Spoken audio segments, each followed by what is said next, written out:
কোটা সংস্কারে আন্দোলনরত শিক্ষার্থীদের সঙ্গে ছাত্রলীগের সংঘর্ষ ও হামলার ঘটনায় ঢাকা বিশ্ববিদ্যালয় সহ অনেক বিশ্ববিদ্যালয়ে ছাত্রলীগের নেতাকর্মীদের মাঝে পড়েছে স্বেচ্ছায় পদত্যাগের হিড়িক। এছাড়াও সংগঠনটির অনেক নেতাকর্মী তীব্র প্রতিবাদ জানাচ্ছে।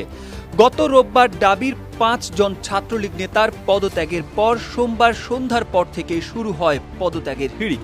ইতিমধ্যেই শতাধিক নেতাকর্মী পদত্যাগ করার ঘটনা সামনে এসেছে। বাংলাদেশ কুয়েত মৈত্রী হল ছাত্রলীগের অর্থ সম্পাদক জুয়েনা আলম মুন বলেন, ছাত্রলীগকে ন্যায়ের কাণ্ডারি ভেবে ছাত্রলীগ করতাম, কিন্তু এখন এই সংগঠনের সঙ্গে নিজের সম্পৃক্ততা ছিল এটাও মনে করলে আমার রক্তাক্ত বন্ধু বান্ধবী সিনিয়র জুনিয়রদের চেহারা মনে পড়বে, তাই স্বেচ্ছায় সজ্ঞানে পদত্যাগ করছি। যমুনা রেফ্রিজারেটর, খাবার ফ্রেশ তো লাইফ জম্পেশ। গত সোমবার ঢাকা বিশ্ববিদ্যালয় ক্যাম্পাসে বহিরাগত যুবকদের এনে বিশ্ববিদ্যালয়ের শিক্ষার্থীদের ওপর হামলার অভিযোগের পর রাতেই সামাজিক যোগাযোগ মাধ্যমে ঘোষণা দিয়ে পদত্যাগ করেন অনেকেই। ঢাকা বিশ্ববিদ্যালয়ের নারী শিক্ষার্থীদের ওপর নৃশংস হামলার প্রতিবাদ জানিয়েও পদত্যাগের ঘোষণা দেন অনেকে। ঢাকা বিশ্ববিদ্যালয়ের পদত্যাগকারীদের মধ্যে রয়েছেন সামাজিক বিজ্ঞান অনুষদ শাখা ছাত্রলীগের সহসভাপতি নুরুল ইসলাম হৃদয়, সার্জেন্ট জহুরুল হক হল ছাত্রলীগের সহসভাপতি ওয়াশিক, জাতির জনক বঙ্গবন্ধু শেখ মুজিবুর রহমান হল ছাত্রলীগের সহসভাপতি হাসিবুল হাসান হাসিব সহ অর্ধশতাধিক নেতাকর্মী।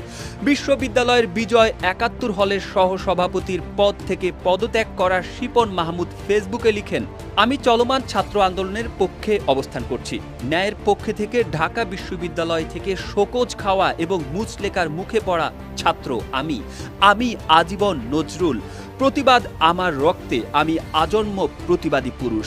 আমি মোহাম্মদ শিপন মিয়ার সহসভাপতি, বিজয় ৭১ হল ছাত্রলীগ, ঢাকা বিশ্ববিদ্যালয়। চলমান যৌক্তিক ছাত্র আন্দোলনের প্রতি পূর্ণ সমর্থন প্রদান করে বাংলাদেশ ছাত্রলীগ বিজয় ৭১ হলের সহসভাপতির পদ থেকে স্বেচ্ছায় পদত্যাগ করলাম।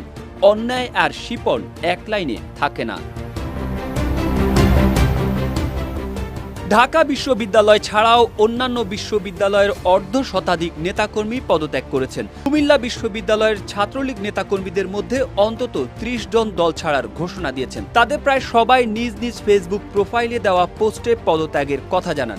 বিশ্ববিদ্যালয়ের বঙ্গবন্ধু শেখ মুজিবুর রহমান হল, শহীদ ধীরেন্দ্রনাথ দত্ত হল এবং নওয়াব ফয়জুন্নেসা চৌধুরী হলের বিভিন্ন ব্যাচের শিক্ষার্থীরা ছাত্রলীগ থেকে সরে আসার ঘোষণা দিয়েছেন বলে জানা যায়। এরই মধ্যে নওয়াব ফয়জুন্নেসা চৌধুরী হলের ১৬তম ব্যাচের সব ছাত্রী একযোগে ছাত্রলীগ থেকে ইস্তফা দিয়েছেন। এছাড়াও জাহাঙ্গীরনগর বিশ্ববিদ্যালয়ের শাখা ছাত্রলীগের বিভিন্ন ইউনিটের অনেক নেতাকর্মী পদত্যাগের ঘোষণা দিয়েছেন। প্রায় ২০ জনের বেশি নেতাকর্মী তাদের ফেসবুক স্ট্যাটাসের মাধ্যমে পদত্যাগের ঘোষণা দিয়েছেন।